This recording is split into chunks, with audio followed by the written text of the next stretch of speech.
Good morning बच्चों, कैसे हो आप लोग? सब बढ़िया हो? ठीक है। आज का हमारा लेसन है इनकम मैनेजमेंट, यानी कि आय का प्रबंधन। हर घर के अंदर पापा जो है वो काम करते हैं, जॉब करते हैं, किसी की शॉप होती है या कुछ ना कुछ काम सभी लोग करते हैं। मम्मा भी कई बार काम करती हैं और बहन भाई अगर बड़े होते हैं तो वो भी सब मिल करके अपने परिवार के लिए कुछ ना कुछ कमाते हैं। ठीक है।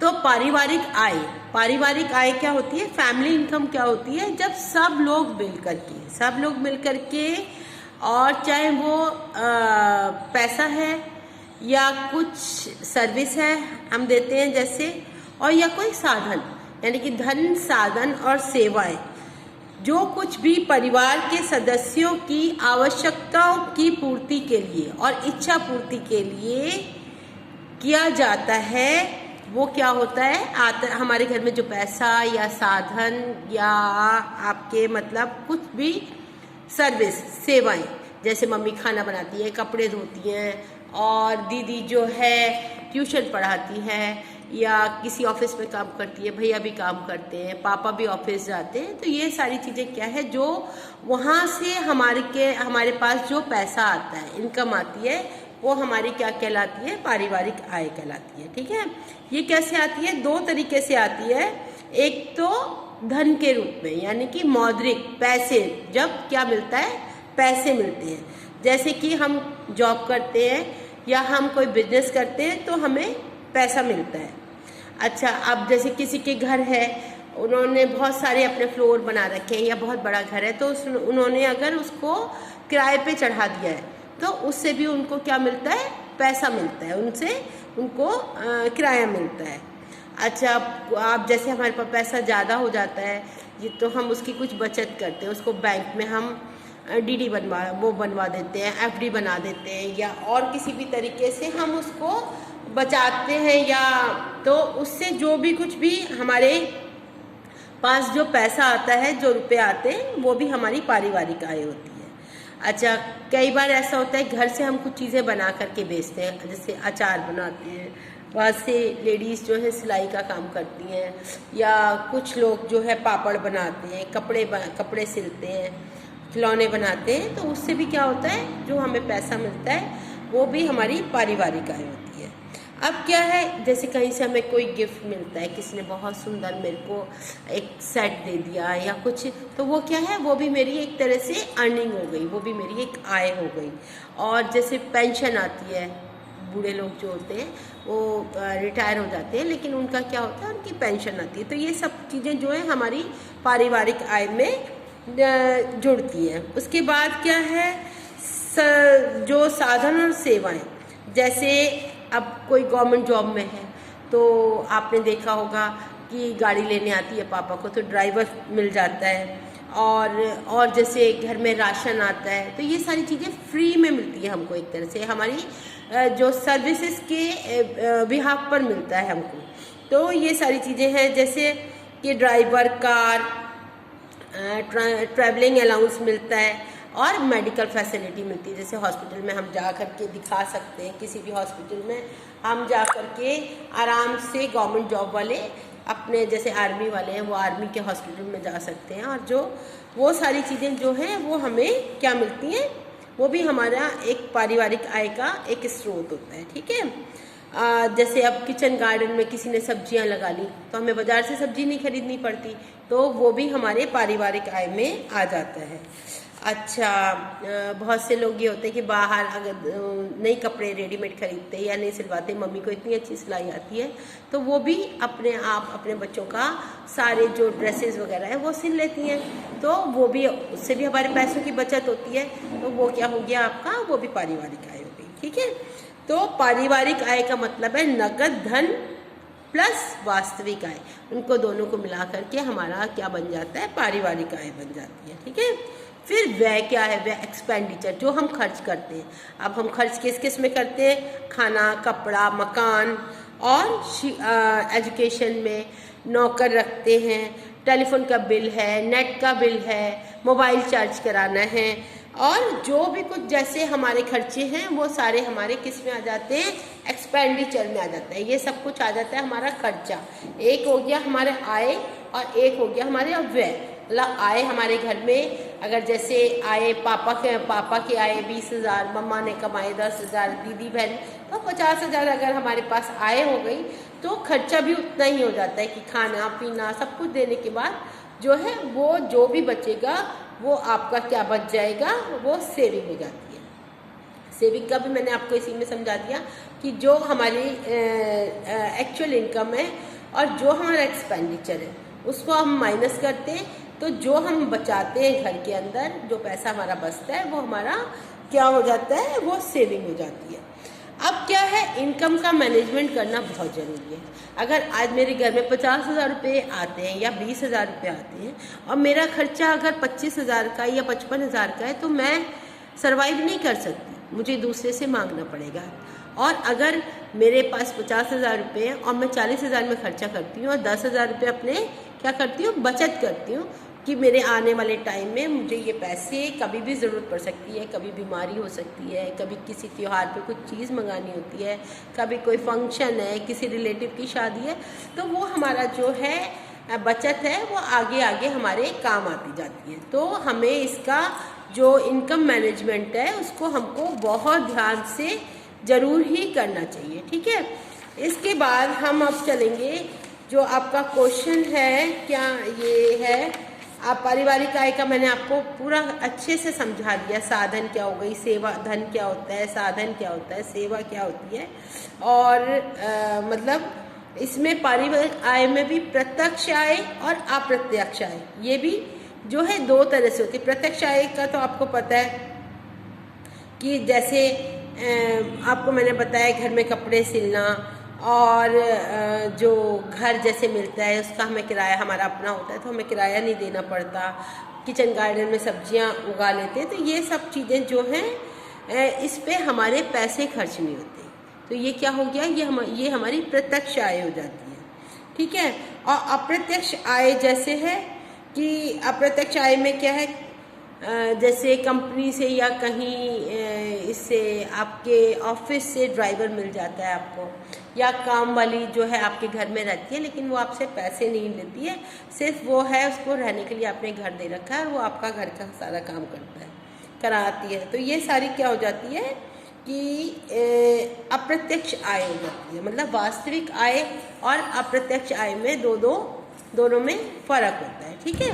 वैसे आप क्या समझते हो, फिर अब क्या आ गया, वैसे आप क्या समझते हो। नेक्स्ट है एक्सपेंडिचर। 10 मिनट। एक्सपेंडिचर का मतलब क्या हो गया कि आपने जो कुछ भी खर्च किया, ठीक है, वह क्या क्या किया। उसमें क्या है कि जैसे खाना भोजन के लिए सामग्री करना, मतलब राशन अपना डलवाना, फिर उसके बाद बच्चे की स्कूल की फीस देना, कन्वेंस का देना, और इसके अलावा आपके जो हैं बुक्स को देना। फिर साधन क्या क्या है, वो जैसे जो अपने परिवार के लोगों पर जो आवश्यकताओं की पूर्ति के लिए जो हम साधन जुटाते हैं उसके ऊपर जो हम खर्च करते हैं, यानी कि पैसा खर्च करते हैं, वो साधन। ऐसे ही सेवाएं, जैसे सेवाएं पे कौन कौन सी है, मोबाइल का बिल हो गया, नेट का बिल हो गया आपका, और इसके अलावा बिजली का, पानी का, ये भी सारी जो है, ये सारी चीज़ें जो हैं ये सारा हमारा एक्सपेंडिचर में ही आता है। तो इसके बाद हम जो है इसको हम समझेंगे आय प्रबंधन। आय प्रबंधन क्या है कि वो मैंने आपको समझाया बहुत अच्छी तरीके से कि हमें आय का अपना मैनेजमेंट, जो इनकम मैनेजमेंट करना बहुत ही आवश्यक है, क्योंकि इसके बिना हम सरवाइव नहीं कर सकते। तो जितनी हमारी आमदनी है उससे कम से कम हमें अपना 20% या 10% उसमें से बचाना बहुत ज़रूरी है। और आय व्यय का लेखा रखना भी हमारे लिए बहुत ज़रूरी होता है, क्योंकि इससे हमें पता लगता है कि हमारे घर के अंदर इतना पैसा 20,000 रुपये आया है, टोटल हमारा जो खर्चा है इस महीने का 15,000 रुपये है, तो 5,000 रुपये हमने अपनी सेविंग की है। तो इसका 5,000 में अगर हमने सेविंग होती है, तो नेक्स्ट मंथ अगर कोई शादी है या फंक्शन है तो हमारे पास 5,000 तो वो है ही, और 5,000 नेक्स्ट मंथ के, तो हम उसमें से 7-8 हज़ार रुपये की शॉपिंग भी कर सकते हैं। तो इसका आय और व्यय का हमें जो लेखा जोखा रखना बहुत ही आवश्यक होता है। ठीक है, इसको मैंने आपको पूरा कंप्लीट करा है लेसन। अब हम इसके क्वेश्चन आंसर करते हैं। 13.1 में क्वेश्चन है कि नीचे दिए कथनों से के विषय में बताइए कि वे नकद आय में आते हैं या वास्तविक आय में। परिवार के लिए स्वयं अचार बनाना किस में आता है? ये हमारा वास्तविक आय है। सब्जियां उगाना नगद आय। ऑर्डर पर केक आदि लाना वो क्या है? हाँ, वो तो पैसे दे के लाएंगे हम, तो नकद। फिर उसके बाद अपने कपड़े स्वयं सिलना, तो वो तो हमारे पैसे नहीं देने पड़ रहे, तो वो क्या हो गया? हमारी वास्तविक आय हो गई। आपके पास पढ़ने के लिए बच्चों का आना क्या आ गया? वो आपका नगद आय में आ गया।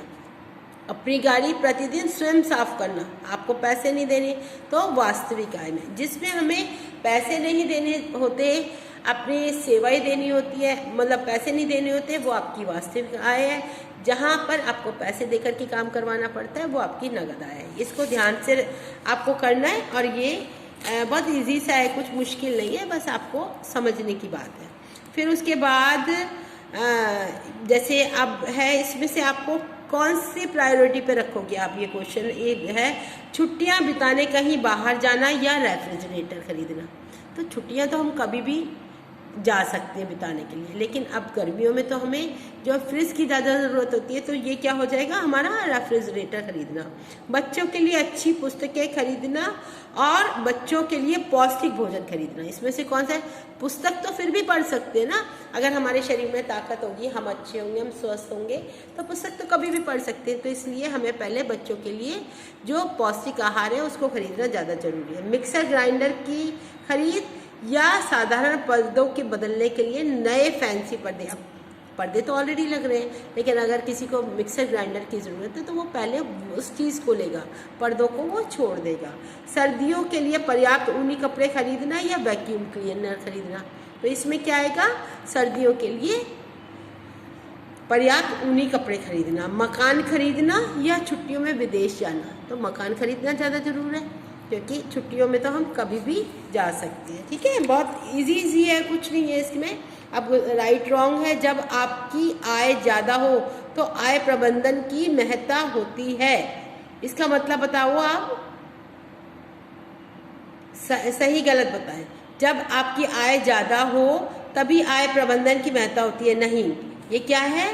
गलत है कि आपके पास ज़्यादा है या कम है, आपको नहीं चला, उसको आपको ज़रूर ही इस चीज़ का जो है इनकम मैनेजमेंट बनाना ज़रूरी होता है, क्योंकि चाहे वो आपका पैसा ज़्यादा आ रहा है या कम आ रहा है, लेकिन आपको उसके हिसाब से पता लगता है कि हमको कितना खर्च करना और कितना बचाना है। फिर सेकंड है आपका, जब आपकी आय कम हो तो उसका प्रबंधन अपने आप हो जाता है। ऐसा तो नहीं होता, कम होता है तब भी परेशानी होती है, क्योंकि हमें अपने सभी काम उसी जो अमाउंट है उसके अंदर ही करना होता है।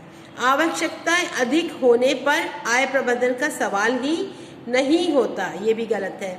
फिर उसके बाद आय प्रबंधन व्यय का नियोजन व नियंत्रण है, ये भी गलत है। तो इसमें क्या है कि ये सारा जो है आपका रॉन्ग आ रहा है। उसके बाद प्रतिदिन आय व्यय का ब्यौरा रखना बहुत कठिन और झंझट वाला काम है, इससे बचना चाहिए। इसमें क्या है कि नहीं, ऐसा कुछ नहीं है कि आपने जितने दिन भी आपकी पूरी टोटल आपकी इनकम कितनी है वो रखी, और प्रतिदिन का आप एक एक दिन का लिखते जाइए, और एंड में आपको ये पता होता है कि मेरे इतना खर्च होना है। इस हिसाब किताब का ब्यौरा रखने से आप निश्चित रहते हैं कि आपको महत्वपूर्ण आवश्यकताएं पहले पूरी हो जाएंगी। ये सही है। सही गलत है बिल्कुल इजी है, आप समझ के इसको पढ़ के करोगे, कोई मुश्किल नहीं आएगी। फिर उसके बाद आपको जो है इसमें भी यही है, मकान का उपयोग में आने वाला भाग किराए पर देना धन अर्जित करने का अच्छा उपाय है। क्या है कि अगर हमारा बहुत बड़ा मकान है, अगर उसमें से हमने 2 कमरे या 3 कमरे किराए पे दे दिए तो क्या होगा, हमारी इनकम बढ़ जाएगी और हमारी जो घर का रख रखाव है वो भी अच्छी तरीके से हो पाएगा। फिर उसके बाद है यदि आप अंशकालिक कार्य करना चाहते हैं तो घरेलू कार्यों के लिए किसी सहायक को नियुक्त कर लें। ऐसा कोई भाई, अगर हमने वो पार्ट टाइम जॉब किया तो अगर हमें उससे पैसा कम ही मिल रहा है और हमने अगर उसमें 2000 का नौकर रख लिया तो उससे हमारी आय की वृद्धि थोड़ी ना होगी, बल्कि हमारी आय और कम हो जाएगी। ठीक है, ये सब सही गलत वाले क्वेश्चन आंसर है। इसको आपको अपने आप अच्छी तरीके से पढ़ के करना है। फिर उसके बाद ये वाला, जैसे घरेलू कार्य करने के लिए एक नौकर रखना ताकि आप अंशकालिक कार्य कर सके, अतिरिक्त आय का विकल्प है। ये सही है या गलत है? गलत है, क्योंकि अभी मैंने आपको बताया अगर आपने एक नौकर 2000, आपको पार्ट टाइम काम में अगर 5000 रुपये मिल रहे हैं, उसमें आपने 3000 का एक नौकर रख लिया और 1000 आपके प्रेस वाली ले गई और 1000 रुपये आपने अपने बच्चों की ट्यूशन को पढ़ाने वाले को दे दिया, तो आपको उसको कोई फ़ायदा नहीं है। तो मतलब आपका जो इनकम है वो तो वहीं की वहीं रही और आपका जो है शारीरिक थकान भी हो रही है, मानसिक थकान भी हो रही है, पैसा भी खर्च हो रहा है। तो ऐसा विकल्प सही नहीं रहता है। फिर उसके बाद है, घर पर अतिरिक्त आय में जुटने की अपेक्षा बाहर जाकर कार्य करना बेहतर होता है। ये क्या है, सही है या गलत है?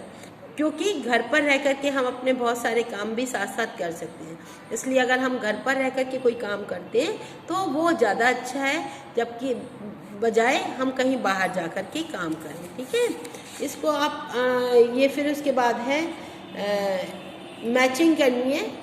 कॉलम 1 से 2 को पूरक आय वास्तविक आय का ही रूप है, इसको मैच करना है दूसरे कॉलम से। बचत क्या है? आपके भविष्य की आवश्यकताओं का ध्यान रखती है।